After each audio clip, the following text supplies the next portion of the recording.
Nous vivons les derniers épisodes de la longue histoire de l'indemnisation par l'Allemagne des victimes du génocide.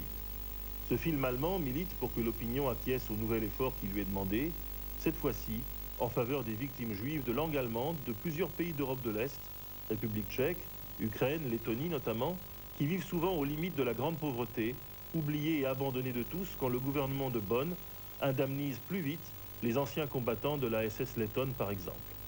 Il s'agit d'une longue histoire. Dans les années 50, deux grands hommes d'État, deux grands diplomates, Konrad Adenauer, le chancelier de la République fédérale, et Nahum Goldmann, le président du Congrès juif mondial, parviennent à mettre en route un accord d'indemnisation des victimes juives qui ouvre la voie à une normalisation véritable des relations entre l'Allemagne et Israël, l'Allemagne et le peuple juif. Beaucoup des survivants en Europe de l'Ouest, en Amérique et en Israël bénéficieront effectivement de ces dispositions.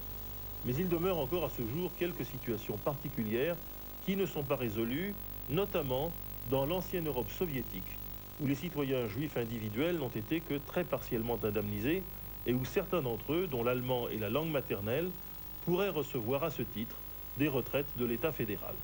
Depuis 1989, un courant d'opinion hostile à toute dépense supplémentaire invoque le coût de la réunification pour refuser cet ultime effort financier conforme à la loi fondamentale.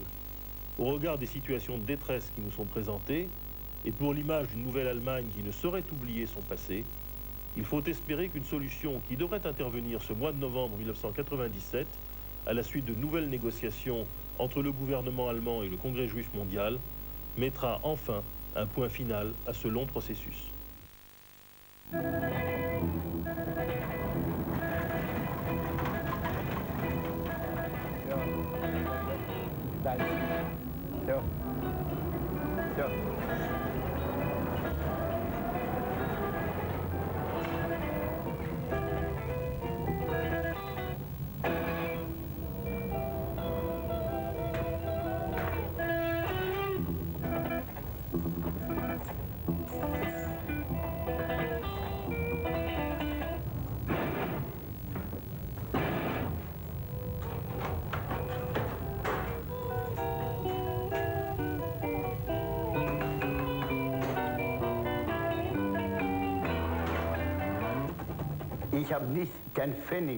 Je n'ai pas touché un pfennig.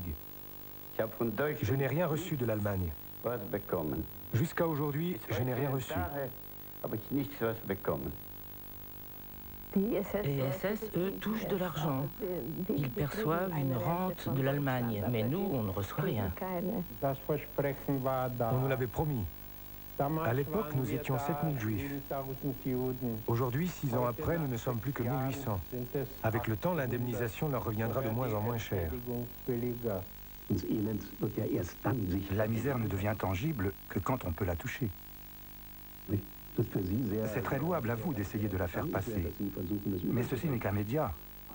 Il faut la voir de ses yeux. Un regard vide, avec tout le respect que je dois au caméraman, ça ne transparaît pas à l'écran.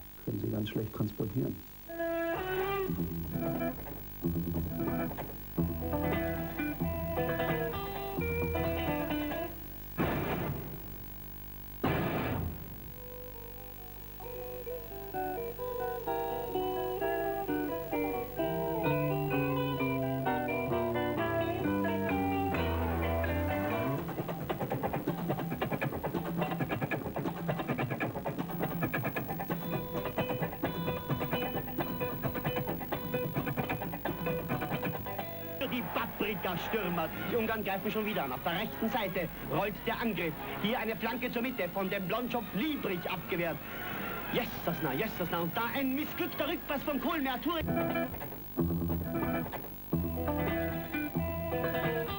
Ce qui est écrasé, c'est le passé. L'ancien Reichsmark sans valeur. La réforme monétaire en 1948. Les années de chaos prennent fin.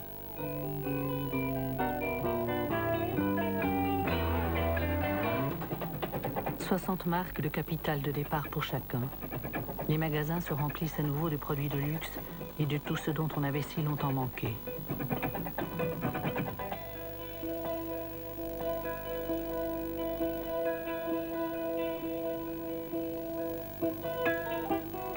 Les dommages de guerre doivent être rapidement effacés. L'économie remise en marche. C'est la volonté des vainqueurs, les États-Unis surtout. Ils financent la reconstruction. Avec le plan Marshall, le RP, ce sont 14 milliards de dollars qui affluent vers l'Allemagne de l'Ouest, tandis qu'en Allemagne de l'Est, on démantèle avec vigueur. Les vainqueurs occidentaux ne punissent pas, ils reconstruisent. En 1951, Israël exige du chancelier fédéral allemand au moins un dédommagement financier et un aveu de culpabilité. Das deutsche Volk hat in seiner überwiegenden Mehrheit die an den Juden begangenen Verbrechen verabscheut und hat sich an ihnen nicht beteiligt. Hinsichtlich des Umfangs der Wiedergutmachung müssen die Grenzen berücksichtigt werden, die der deutschen Leistungsfähigkeit durch die bittere Notwendigkeit der Versorgung der zahllosen Kriegsopfer und der Fürsorge für die Flüchtlinge und Vertriebenen gezogen sind. Il faut d'abord soulager la misère du peuple allemand. Telle est la devise en 1951. Elle est toujours valable aujourd'hui. Robert Brock a 81 ans. Tous les jours, il prend son service comme portier de nuit à l'hôtel central de Prague. 12 heures par nuit, de 7 heures du soir à 7 heures du matin.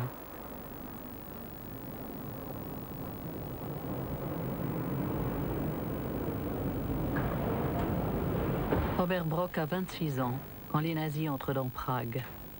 Ses parents, ses frères et ses sœurs ont pu fuir à temps au Canada.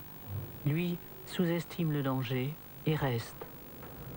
Ce fils d'une famille de drapiers aisés joue encore au tennis et fréquente les meilleurs restaurants pendant que les nazis prennent le pouvoir. Quelques semaines plus tard, comme près de 40 000 juifs pragois, il est déporté à Theresienstadt. Il a survécu à 4 ans de détention en camp de concentration dans Auschwitz. Aujourd'hui, Robert Brock ne possède guère plus qu'à sa libération en 1945, un costume de portier, 2 fauteuils, une table et un lit sans matelas. De l'État tchèque, je touche une rente de 4 900 couronnes, à peu près l'équivalent de 270 marks. C'est trop peu pour vivre, trop pour mourir. Alors on est obligé de se trouver quelque chose si on ne veut pas réfléchir à 2 fois avant de dépenser le moindre centime. Ce serait une vie trop mesquine. C'est pour ça que je travaille en face.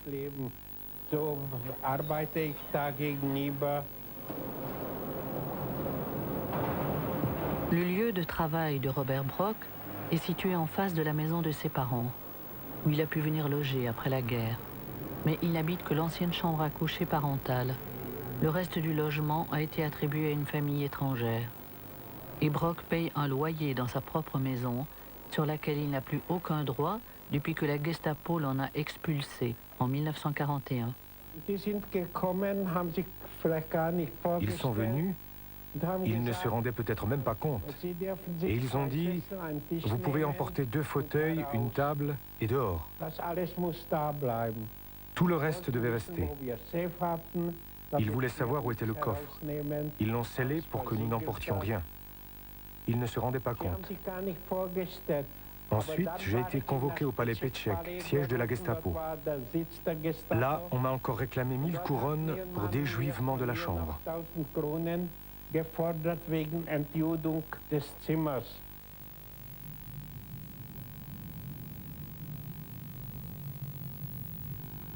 La bureaucratie nazie a minutieusement enregistré son histoire dans le livre foncier.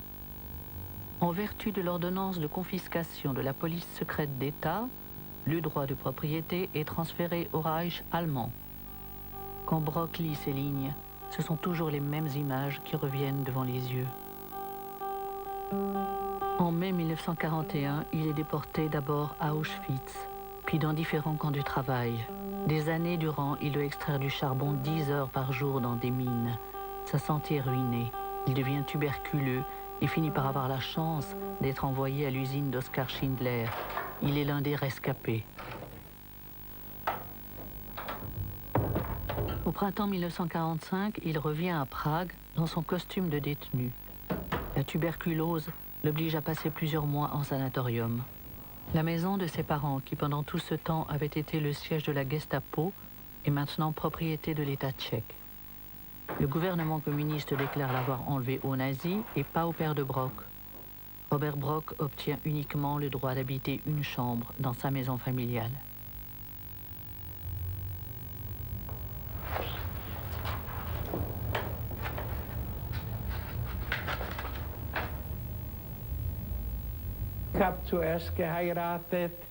Je me suis marié en décembre 1946. J'ai eu un enfant.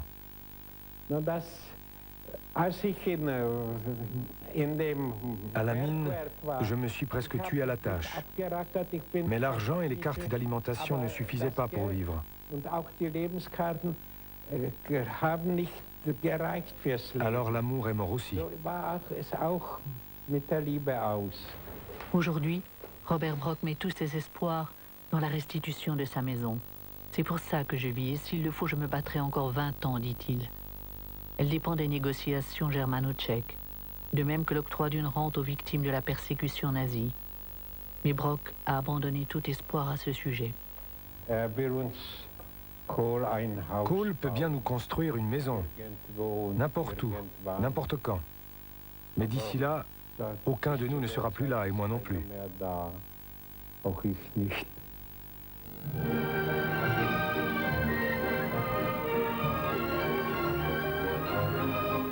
Selbst die unerwarteten Zwischenfälle sind im Hochsommer erfreulicher Natur.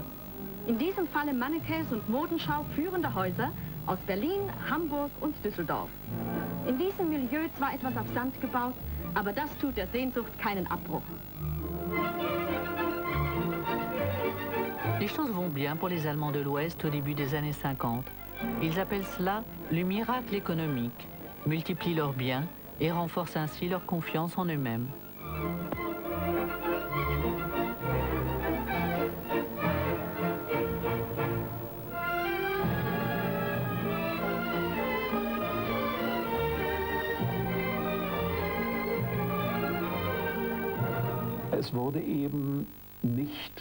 Nous n'avons pas subi le courroux du vainqueur, mais notre sort s'est réglé lors de conférences. Je pense à la conférence de Londres sur la dette, au choix judicieux de Konrad Adenauer d'y envoyer comme délégué allemand Hermann Josef Abs, qui avait la compétence, mais aussi le sang-froid, le calme qu'il fallait pour prendre part à ces négociations sans se laisser provoquer. Il était en effet plutôt malmené à ces conférences, auxquelles il participait naturellement en tant que perdant.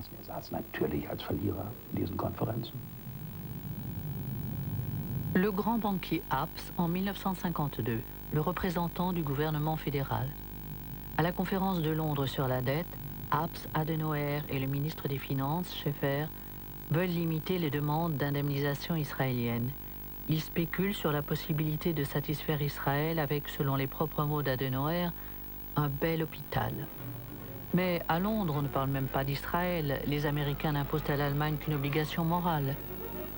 Ils font grâce de 2 des 3 milliards de dollars de dette d'après-guerre en contrepartie d'une indemnisation convenable des victimes juives. Mais Schaeffer continue de bloquer les versements à l'État d'Israël. Jeder aufrechte Mann, der mit seinem Herzen und seinem ganzen Überzeugung an die Not und Belastung des deutschen Volkes denkt und der Wortführer und Vertreter des deutschen Volkes in seiner Not und in seiner Belastung gegenüber dem gesamten Ausland ist, muss, wenn er aufrecht und offen handelt, es auch in den Kauf nehmen, in diesem politischen Dschungelkrieg als Antisemit verschrien zu werden.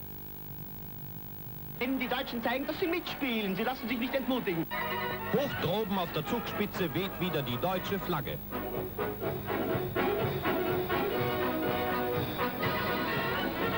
Das weltberühmte Schneefernerhaus, das 7 Jahre lang amerikanischen Truppen als Erholungsheim diente, wurde in deutsche Hände übergeben. Das Hotel, in dem vor dem Kriege jährlich bis zu 60.000 Gäste gezählt wurden, soll noch in diesem Winter wieder für den Zivilverkehr zur Verfügung stehen. La guerre froide, aux frontières avec l'Est, amène les alliés occidentaux à exiger de la République fédérale qu'elle contribue à sa propre défense. 10 ans après la fin de la guerre, l'ennemi d'hier doit être admis dans l'OTAN et réarmé pour lutter contre l'ennemi d'aujourd'hui. Adenauer exploite la menace venue de l'Est pour réaliser son objectif politique, intégrer l'Allemagne dans l'Alliance occidentale. Und das ganze deutsche Volk diesseits und jenseits des Eisernen Vorhangs muss wissen, worum es sich handelt. Es handelt sich bei diesen Verträgen um seine Freiheit, sein Leben, die Zukunft seiner Kinder und Kindeskinder. Das ganze deutsche Volk rufe ich auf, sich der Bedeutung dieser Entscheidung bewusst zu sein und bewusst zu bleiben. Es ist die Schicksalsfrage Deutschlands. Wir stehen vor der Wahl zwischen Sklaverei und Freiheit. Wir wählen die Freiheit.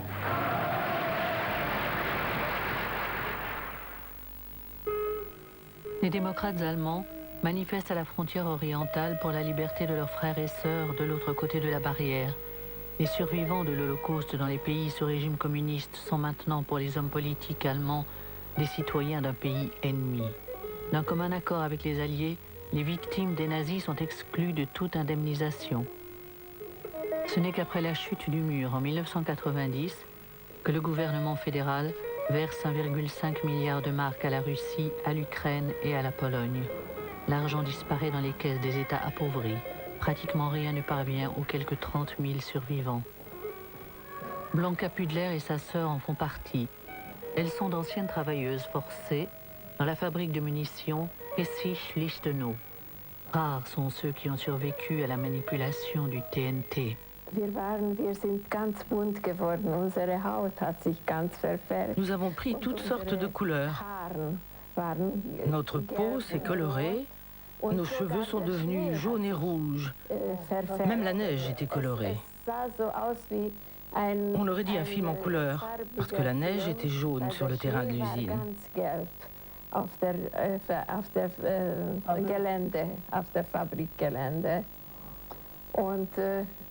Nos cheveux étaient tellement bariolés que les gens nous traitaient de canaris dans la rue. Ces photos datent d'avant la guerre. Les travailleuses forcées ne portaient pas de masque de protection pour remplir les bombes. L'usine de munitions appartient à la société Dynamite Nobel. Au conseil d'administration siège Friedrich Flick, qui chaque semaine réclame de la main-d'œuvre fraîche d'Auschwitz pour remplacer ceux qui ne survivent pas à ce travail mortel. Après la guerre, Flick reprend tout le groupe et devient l'homme le plus riche d'Allemagne. Brauchitsch était là. Wir haben Tage und Nächte miteinander gesprochen und Friedrich Flick hat ihnen erklärt, und ich war bei den Gesprächen. Nous avons parlé ensemble des jours et des nuits. Et Friedrich Flick a déclaré, j'étais présent, c'est lui qui menait la discussion. Il a dit, s'il y a la moindre possibilité de me démontrer qu'il existe dans les entreprises qui m'appartiennent aujourd'hui, qu'importe la date où je les ai acquises, des personnes qui ont subi des préjudices matériels et n'ont rien reçu en retour, je suis prêt à les dédommager. Des dizaines de milliers de détenus de camps de concentration ont été exploités, maltraités, tués par le travail.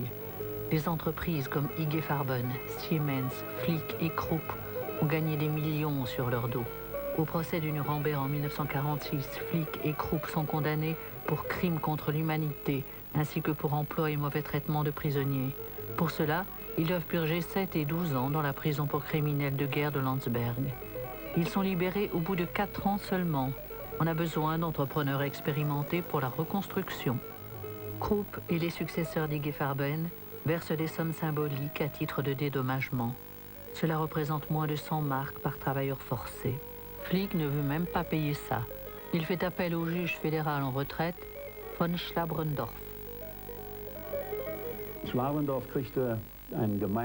Schlabrendorf a reçu un mandat d'enquête, un crédit de frais illimité. Il a voyagé à travers tous les États-Unis, eu accès à toutes les archives à Washington.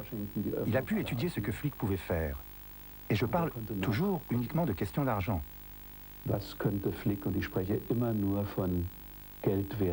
Il est revenu quelque temps après et nous a fait une proposition. Flick n'a même pas pris une seconde pour réfléchir. Il a simplement demandé « McCloy et Warburg sont-ils d'accord ?» Ils étaient d'accord et je crois que le paiement a eu lieu dans les 24 heures.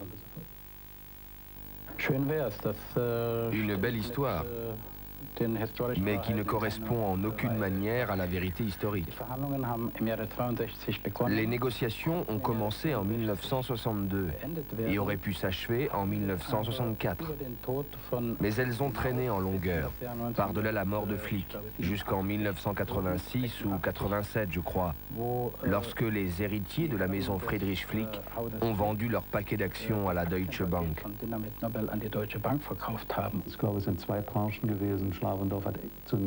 Je crois qu'il y a eu 2 tranches. Schlabrendorf a dit qu'un tel montant serait à coup sûr acceptable. Il devait encore en parler avec l'agence juive, la Clems Conférence, pour être certain que l'argent n'arriverait pas au mauvais destinataire par suite d'une erreur d'adresse. Vous voyez à quel point je choisis prudemment mes mots. Et la deuxième partie représentait le montant final. Je crois me souvenir de cela. Rappelez-vous que tout ça s'est passé il y a 35 ans et que j'ai eu d'autres chats à fouetter depuis.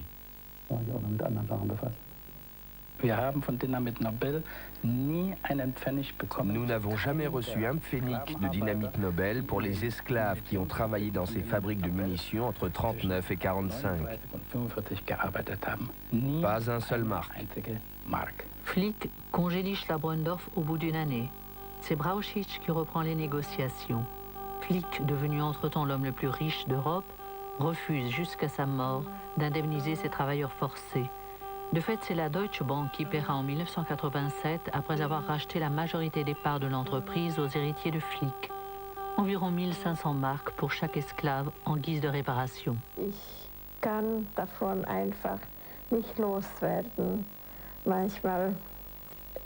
Je n'arrive tout simplement pas à oublier. Je fais souvent un rêve, très intense et toujours le même. Nous roulons enfermés dans un wagon avec ma mère et mon père. Nous étions accroupis sur nos bagages. Je la caressais, toujours comme ça. Elle avait une verrue sur le visage. Et quand je la caresse, dans mon rêve, je sens encore sa peau et cette verrue sur la paume de ma main. Alors je me réveille, je la sens encore, mais je ne trouve pas ma mère. C'est un sentiment si atroce que je me mets à crier. Elle n'a jamais revu ses parents. Seules elle et sa sœur, gravement malades, ont survécu. Sanatorium, Krankenhaus. Ma vie s'est passée au sanatorium, à l'hôpital. Je n'ai pas pu travailler. J'étais très malade. Ranka Adler vit depuis plus de 30 ans dans un appartement d'arrière-cour, dans l'un des quartiers ouvriers de Budapest. Tout juste 20 mètres carrés, une fenêtre donnant sur la cour intérieure. La tuberculose a dicté le cours de sa vie. À cause du risque de contamination, elle ne peut plus exercer son ancien métier de jardinière d'enfants. Même son emploi dans une bibliothèque devient trop pénible pour elle. Elle n'a jamais eu de famille ni d'enfants. Jamais elle n'a pu s'offrir de vacances.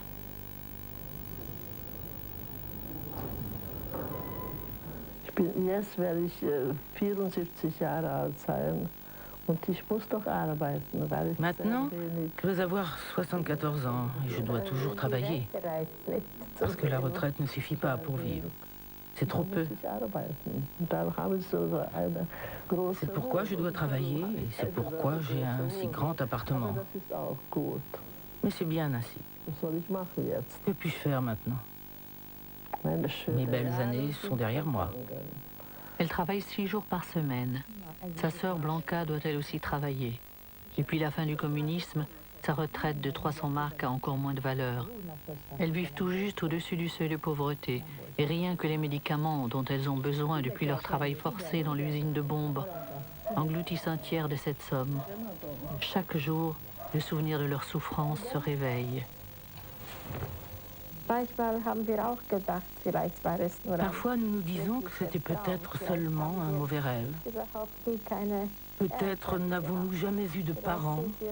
Peut-être sommes-nous venus au monde comme ça. Aujourd'hui, je crois aussi que je n'ai pas eu de parents. Dimanche, c'était la fête des mères. J'ai pleuré toute la journée.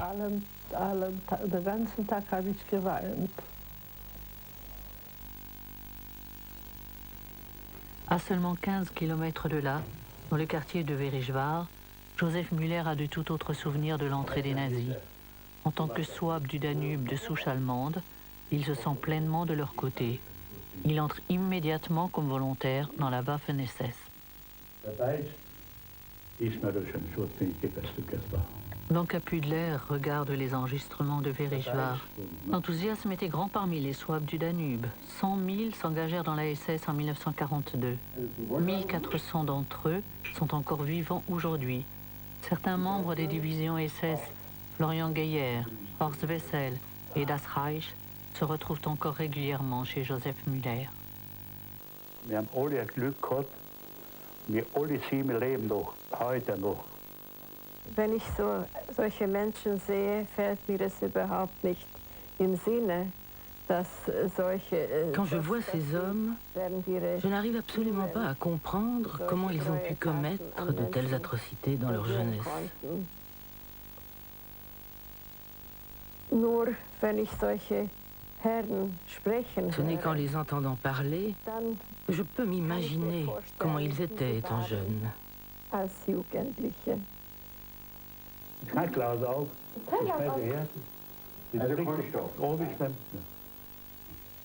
Das ist so einfach. Le SS Müller a perdu son œil droit en captivité. Das Wort in 50 war. Bien entendu, Joseph Müller perçoit une retraite de l'État hongrois. En plus de cela, il touche une pension de l'État allemand pour sa blessure de guerre. 161 marks par mois, plus de la moitié de la retraite de Blanca Pudler. Il n'est pas le seul.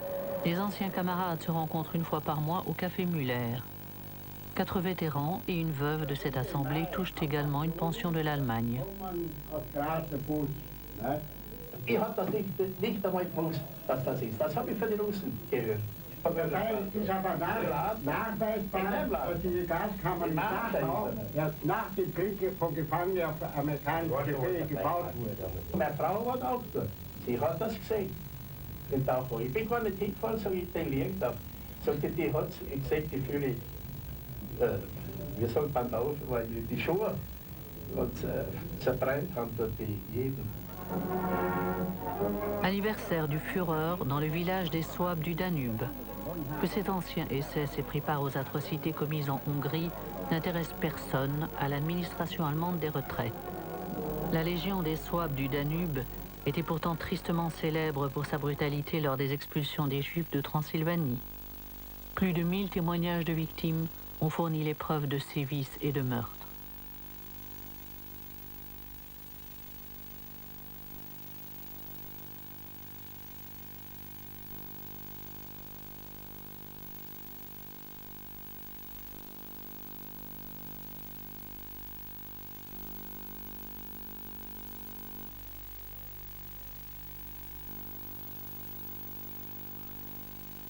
Le ministre allemand des Finances, Theo Weigel, refuse de payer des pensions à ses victimes. En 1995, il écrit à la Hongrie une extension des dispositions en matière d'indemnisation aux victimes du national-socialisme dans tous les pays constituerait une charge financière insupportable pour l'Allemagne. Das verstärkt nur die Theorie, dass einige Kreise in Deutschland, die auch in Positionen noch heute sind, cela ne fait que renforcer la théorie selon laquelle certains milieux en Allemagne, encore en poste aujourd'hui, considèrent ces actes d'un œil bienveillant et trouvent juste de verser une pension pour cela, alors qu'ils trouvent injuste de payer pour ce qu'on nous a fait. Fühlen Sie es ungerechtig, dass Sie uns etwas zu bezahlen sollen? Je vous demande de comprendre que dans le cadre de mes responsabilités, d'une part, je suis obligée de m'en tenir au droit et à la loi, et que d'autre part, je me donne beaucoup de peine pour prendre en compte les revendications des personnes concernées dans les différents pays. Mais je ne veux pas donner de faux espoirs, ni faire croire que nous trouverons une solution à la question des pensions. Je ne peux rien promettre. Hält man sowas für möglich? Nach einer 2:0-Führung hat die deutsche Mannschaft noch die Kraft. Ein neues Kapitel deutscher Geschichte hat begonnen. Die Bundesrepublik ist jetzt gleichberechtigt in der Gemeinschaft der freien Nationen. In der Villa Hammerschmidt gab Professor Heuss als Staatsoberhaupt unseres endlich souveränen Landes den ersten Empfang für die neuen Botschafter. Enfin souverain. En contrepartie, Adenauer s'est engagé à garantir l'indemnisation des victimes des nazis, malgré de vives résistances au sein de son propre parti et dans le peuple. Il verse 3 milliards de marks à Israël. Il aura moins de mal à faire passer les 12 milliards de marks pour la création d'une armée fédérale. Das deutsche Volk wird jetzt vor die Entscheidung gestellt in diesem Jahre, ob es die Zeichen der Zeit wiederum nicht verstehen will oder ob es begreift, dass dem deutschen Volke jetzt die Gelegenheit gegeben wird, Entscheidendes beizutragen für den Frieden in der ganzen Welt.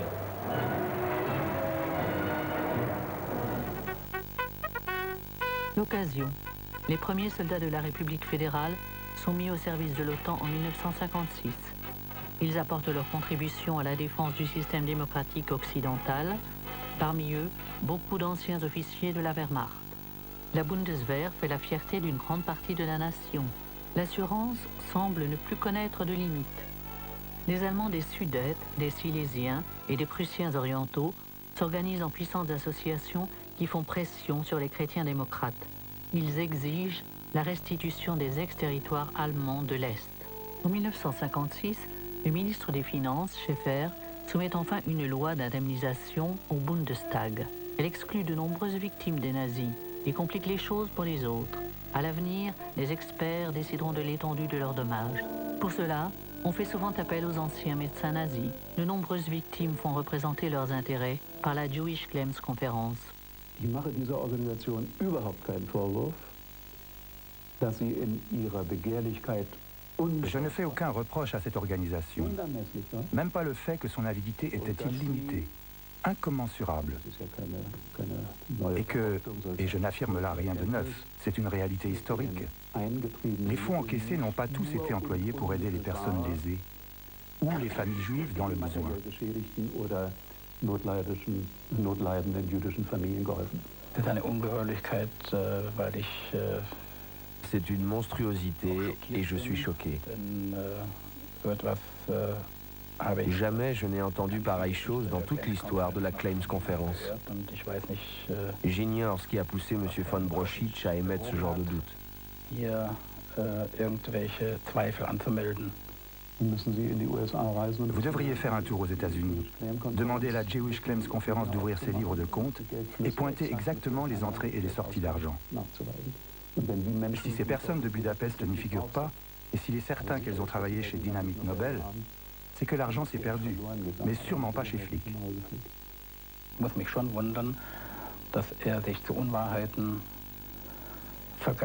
Je m'étonne qu'il recourt à des contre-vérités qui mettent en cause la réputation de la Claims Conference. Nous ne travaillons, à de très rares exceptions près, qu'avec du personnel bénévole. Et il n'y a à la Claims Conference pas un seul marque qui ne soit remis à celui à qui il revient.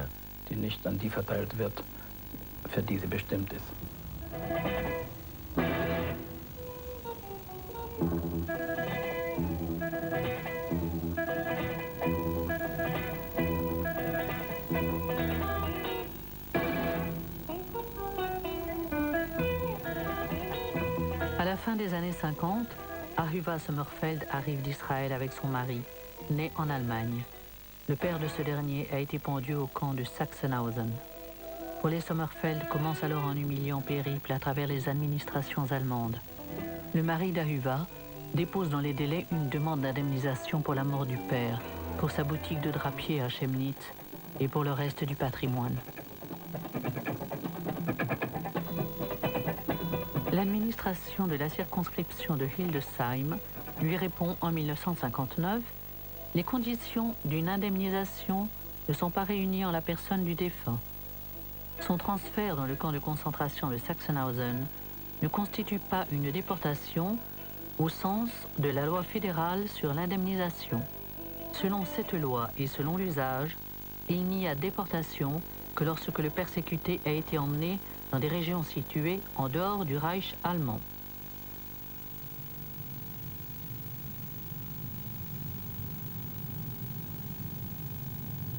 Mon mari n'a jamais été indemnisé parce que son père a été tué à l'intérieur des frontières allemandes. S'il avait tenu un certain temps à Sachsenhausen et avait été envoyé ensuite à Auschwitz, Bergen-Belsen ou ailleurs pour y être gazé, il aurait probablement touché quelque chose. Le fils Sommerfeld n'a pas vécu lui-même l'Holocauste. Son père l'a envoyé à temps en Palestine. Ce n'est que beaucoup plus tard qu'il y apprend le meurtre de toute sa famille. Il se débrouille en faisant des petits boulots et vit dans la peur permanente qu'on lui prenne tout à nouveau. Il ne veut rien avoir à lui, sauf un carton contenant les photos de sa famille qu'il emporte partout avec lui. Il vit dans des hôtels avec sa femme et sa fille. Mon mari a été brisé par l'Holocauste. Toute sa vie en a été marquée. Il a tout essayé pour faire valoir ses droits. Hélas, sans succès jusqu'à sa mort.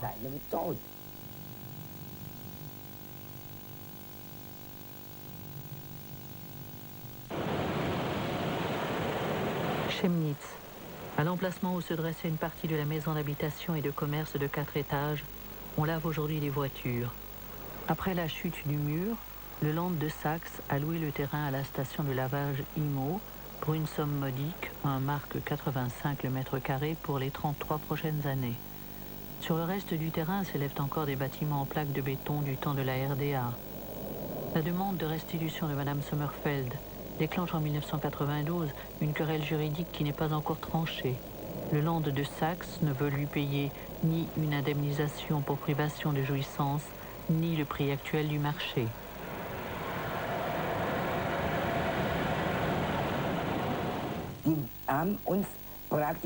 Ils nous ont pratiquement fait chanter en proposant de nous payer les droits de jouissance à la condition que nous vendions à moitié prix. Je me demande pourquoi je devrais céder au chantage du Land de Saxe et vendre mon terrain pour la moitié de son prix. Y a-t-il quelqu'un là-bas qui renoncerait à la moitié de son salaire annuel?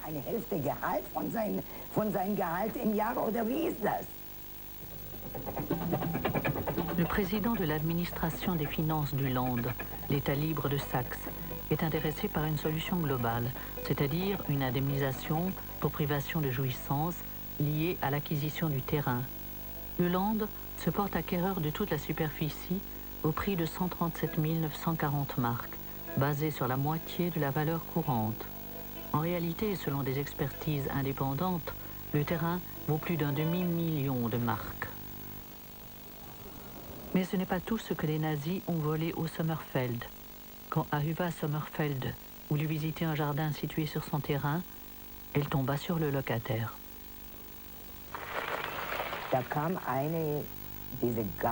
L'un de ses propriétaires ou locataires de jardin est venu vers moi et m'a demandé ce que je cherchais ici. Je lui ai montré le plan du cadastre et lui ai dit que j'étais en fait la propriétaire de son terrain. Et là, il m'a dit « Mon Dieu, et nous qui pensions que vous étiez déjà morte. » Le terrain est effectivement inscrit au nom d'une morte inconnue. La ville de Chemnitz encaisse le loyer. Elle n'a aucun intérêt à rechercher le véritable propriétaire. Cela fait 7 ans que la vie d'Ayuva Sommerfeld est entièrement suspendue à cet arbitraire administratif.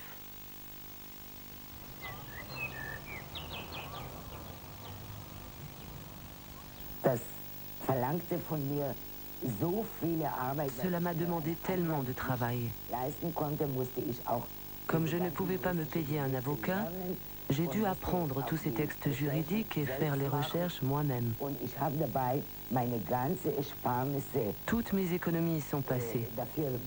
Et j'ai même dû faire des emprunts. Aujourd'hui, je vis ici avec une pension de veuve de 1000 marks, dont 740 marks servent à payer le loyer. Sans le vouloir, je suis devenue moi-même une victime de cette histoire. La RDA n'a jamais voulu entendre parler d'indemnisation des victimes des persécutions nazies.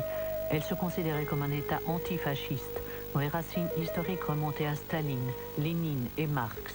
Les divergences Est-Ouest s'intensifient dans la course aux armements de la guerre froide. Franz Josef Strauß réclame des armes nucléaires. Nach wie vor ist die Bundesrepublik durch das militärische Potenzial und die unverändert gebliebene politische und ideologische Zielsetzung der Sowjetunion einer ernsten Bedrohung ausgesetzt. Entspannung, Abrüstung, Sicherheit und Wiedervereinigung gehen Hand in Hand. Die einen sagen, wir liegen schief mit diesen Dingen. Die anderen sagen, wir brauchen sie.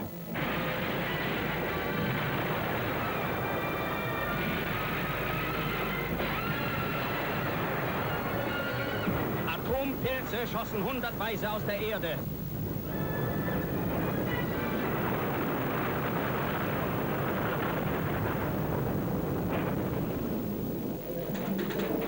Adenauer n'obtient pas la bombe atomique. Cela reste sa seule grande défaite. Le chancelier qui a fait accepter la souveraineté est réélu pour la 3e fois en 1957. Hello, New York.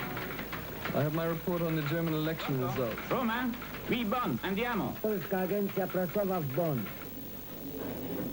Et tandis que l'Allemagne, à la fin des années 50, a rejoint le camp du monde occidental, l'Europe de l'Est connaît toujours le règne de la destruction et de la pauvreté.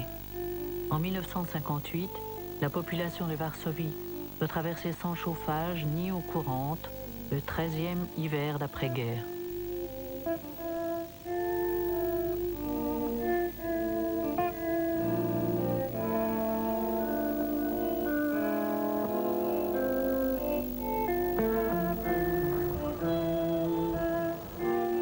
Riga, la capitale de l'État balte de Lettonie.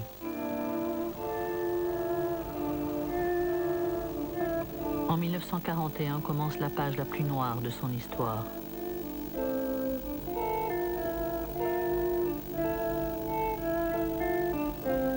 Plus de 30 000 Juifs vivent alors dans le ghetto de Riga. Les nazis n'ont nul besoin d'attiser l'antisémitisme de la population. Quand ils entrent dans la ville, ils sont accueillis avec joie par les Lettons. Ils trouvent facilement des auxiliaires pour aider les unités SS à fusiller 27 000 Juifs dans la forêt proche de Rumbola. Je sais parfaitement que ma mère, mon jeune frère Daniel et ma grand-mère, qui vivaient tous ensemble, ont été abattus par des policiers lettons.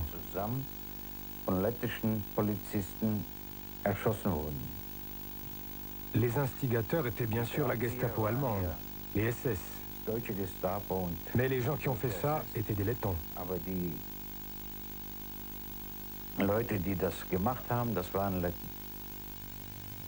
Des images clandestines d'exécution.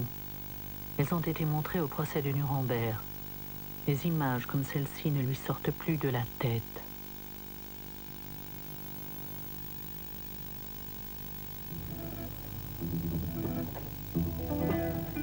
Alexander Bergman a été parqué avec 40 autres juifs aptes au travail dans cette maison du ghetto.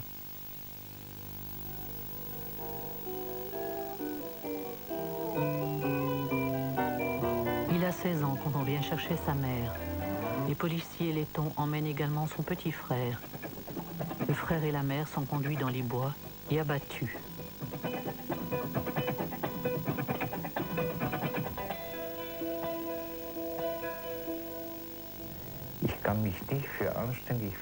Je ne me pardonne pas d'avoir laissé ma mère partir pour la mort et d'être moi-même resté en vie.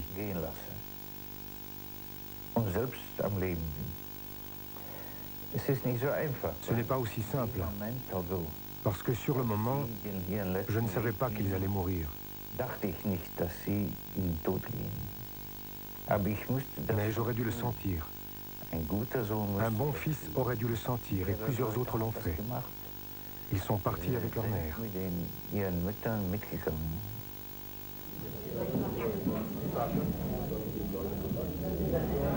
À Riga, il n'y a plus que 87 survivants à l'horreur. Ils ont calculé que d'ici à l'an 2010, il n'en resterait sans doute plus un seul. Regroupés au sein d'une association, ils se battent pour obtenir une pension de l'État allemand.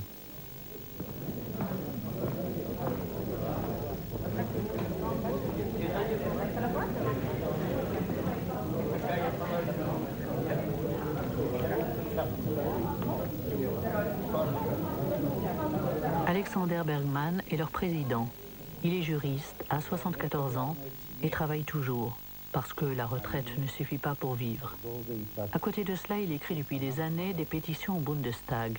Il demande pourquoi il ne touche pas de rente d'indemnisation comme les survivants à l'Ouest. Rita Susmuth, la présidente du Bundestag, lui a répondu. Premièrement, la Lettonie est trop éloignée géographiquement. Deuxièmement, ils ont été indemnisés par le biais des réparations payées à la Russie. Et troisièmement, il faut tout de même considérer que les Juifs lettons ne comptent pas parmi les principales victimes des persécutions nazies.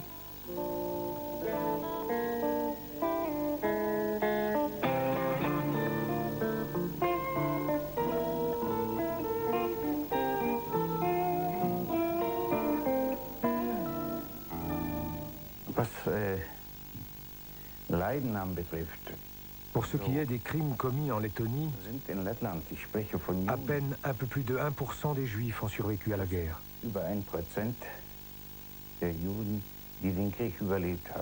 Je crois que c'est le plus triste record d'Europe. Les 87 vieilles personnes reçoivent chacune $100 une fois par an. Ce sont des survivants aux États-Unis qui font don de cet argent. Tous vont mal. Beaucoup n'arrivent pas à payer leur loyer. Tout leur argent passe dans la nourriture. Même en Allemagne, il y a quelques particuliers qui quêtent pour eux.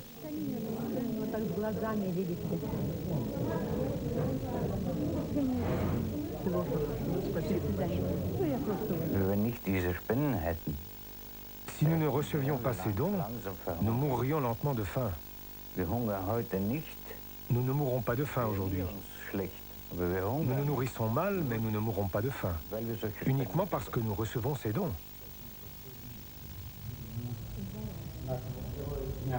Le gouvernement fédéral reste sourd à l'appel des derniers rescapés.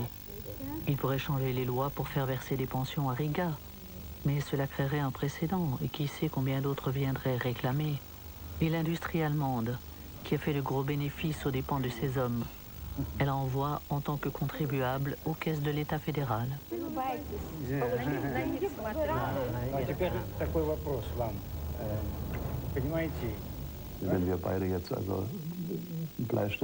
Si nous prenons un papier et un crayon et additionnons les chiffres en tenant compte de l'espérance de vie estimée des malheureuses personnes que vous avez rencontrées, combien sont-ils déjà? 87. Nous arrivons à un résultat grosso modo compris entre 80 et 150 000 marks.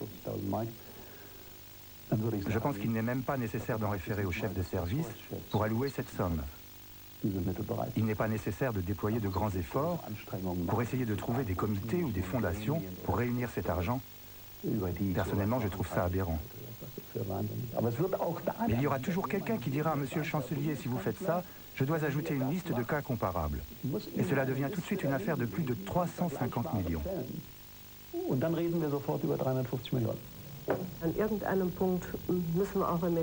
Je dois dire, dans l'intérêt des citoyens allemands, qu'il faudra bien que le paiement de réparation prenne fin un jour.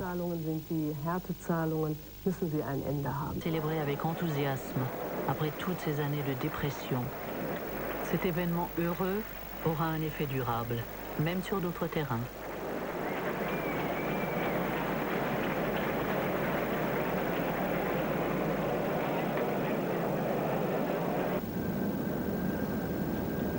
C'est ainsi que les Allemands, riches désormais, accueillent les premiers travailleurs étrangers. Ils ont quelque chose à partager, du travail.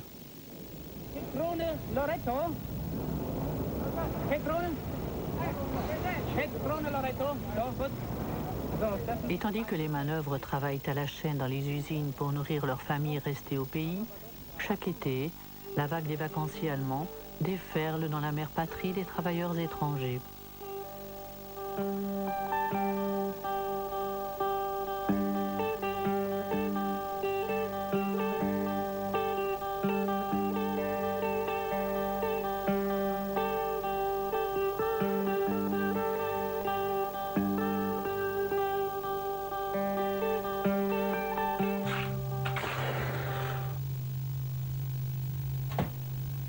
Riga, 1997. Paul Trenin occupe toujours le même appartement depuis son retour du camp de concentration et de camp de travail. Son supplice a duré plus longtemps que celui des autres. Après la libération, les Russes l'ont envoyé 10 ans dans une mine de Sibérie. Au simple motif que quelqu'un qui avait survécu dans un camp de concentration allemand ne pouvait être qu'un collaborateur. Trenin rentre chez lui en 1955, malade et amaigri. Il se marie et travaille comme installateur. Sa femme meurt prématurément d'une défaillance cardiaque. Aujourd'hui, sa retraite suffit soit pour le loyer, soit pour la nourriture. Il est tributaire de ses enfants et a des arriérés de loyer.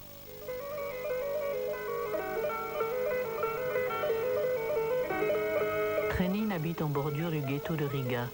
C'est d'ici qu'il fut déporté à Magdebourg en 1941 par des SS lettons. Et ceux-ci passaient pour les pires, comme nous l'avons appris d'Alexander Bergman. Certains d'entre eux vivent encore dans le voisinage direct de Paul Trenin. Il lui arrive de les croiser dans la rue.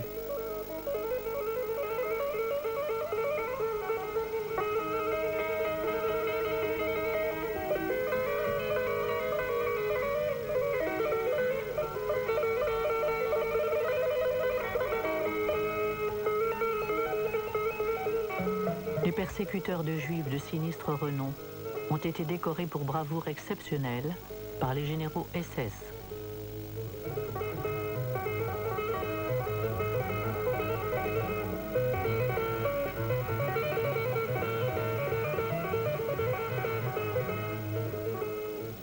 Pour ceux qui n'avaient pu être décorés de la croix de chevalier à cause des désordres de la guerre, une cérémonie de rattrapage a lieu en 1993.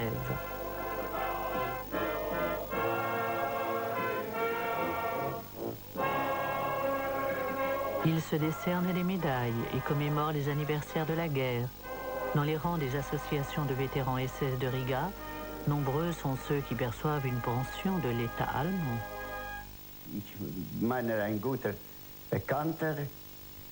Il y en a un que je connais bien, qui était dans la Légion SS. Il a tué beaucoup de Juifs ici. Il reçoit de l'argent d'Allemagne. Il y en a beaucoup des comme lui ici.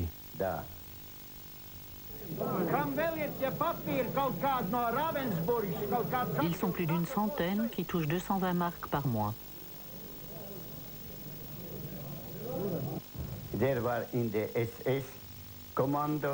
Il était dans le commando SS. Celui qu'on appelait le bataillon d'extermination.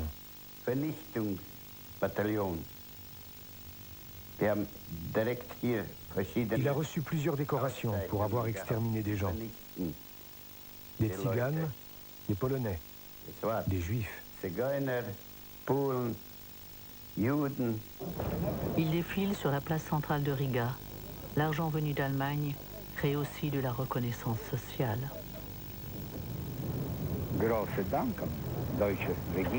Un grand merci au gouvernement allemand de ne pas nous avoir oubliés. Nous ne pensions pas qu'un tel jour arriverait. Généreuse Allemagne, avec les coupables. Entre-temps, les victimes ont aussi leur lobby. Et Bonn envisage maintenant une indemnité unique. Il est question de 2 millions de marks pour la Lettonie. Ces derniers jours, avant la fin des discussions budgétaires, j'ai négocié avec les groupes parlementaires et les 10 États qui n'avaient pas encore été indemnisés, à savoir la Hongrie, la Bulgarie, la Roumanie, les États issus de l'ex-Yougoslavie, comme cela a été fait avec l'ex-URSS et la Pologne, et j'ai obtenu la création de fondations pour que les personnes concernées qui vivent dans ces pays reçoivent au moins une modeste compensation. Ils bénéficieraient ainsi pour la deuxième fois de l'aide allemande. Les anciens SS seraient également des victimes du nazisme parce qu'ils auraient été recrutés de force. Mais cela n'est vrai que pour une petite minorité. Avec l'argent venu d'Allemagne, le ministre Letton veut construire une maison de retraite qui serait commune à toutes les victimes.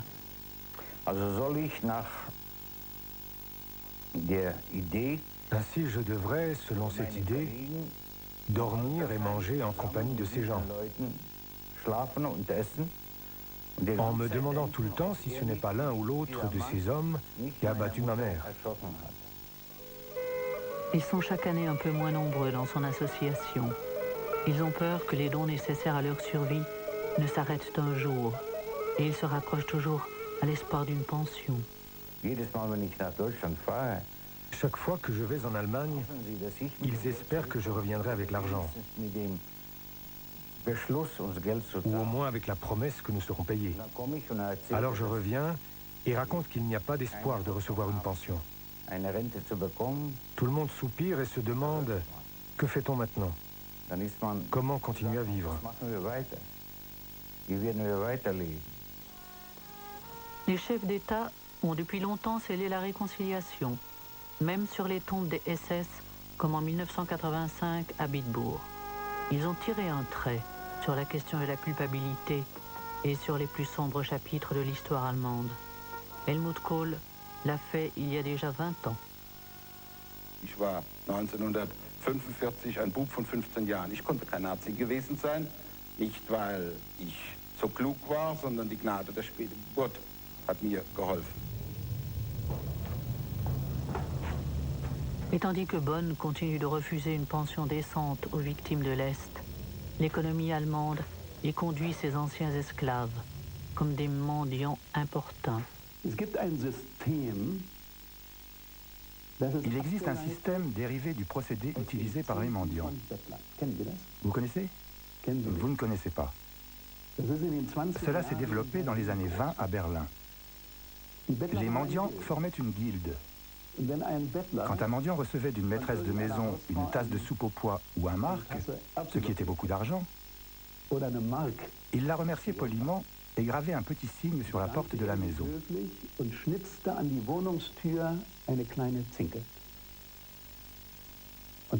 tous les autres mendiants savaient qu'ici on donnait. Ils ne perdaient plus leur temps à tirer la sonnette chez les gens qui n'avaient pas de signe sur leur porte. Il en va de même avec la générosité des entreprises dans le domaine social.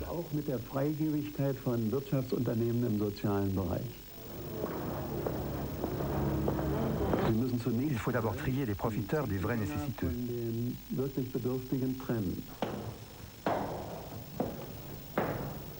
Et il faut faire attention à ne pas devenir victime des coureurs de cygnes.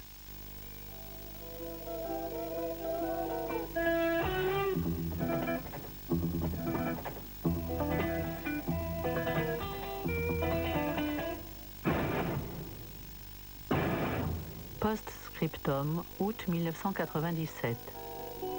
Des membres du Sénat américain et la Jewish Claims Conference imposent au gouvernement allemand un nouvel épisode dans cette peu glorieuse querelle. Le ministre de la Chancellerie, Friedrich Bohl, le président de la Claims Conference, Israel Singer, et Ignaz Bubis, le chef de la communauté juive d'Allemagne, se rencontrent le 22 août à Bonn et conviennent de constituer un groupe de travail chargé de faire des propositions. Bohl déclare que le gouvernement peut envisager de financer de nouvelles fondations, mais qu'il est impossible de payer des pensions aux quelques 30 000 victimes qui vivent en Europe de l'Est. Le déficit budgétaire est trop important et le gouvernement rappelle qu'il a déjà dépensé 100 milliards de marks au titre de l'indemnisation en 48 ans. Une somme qui est aujourd'hui dépensée chaque année pour financer l'unité allemande.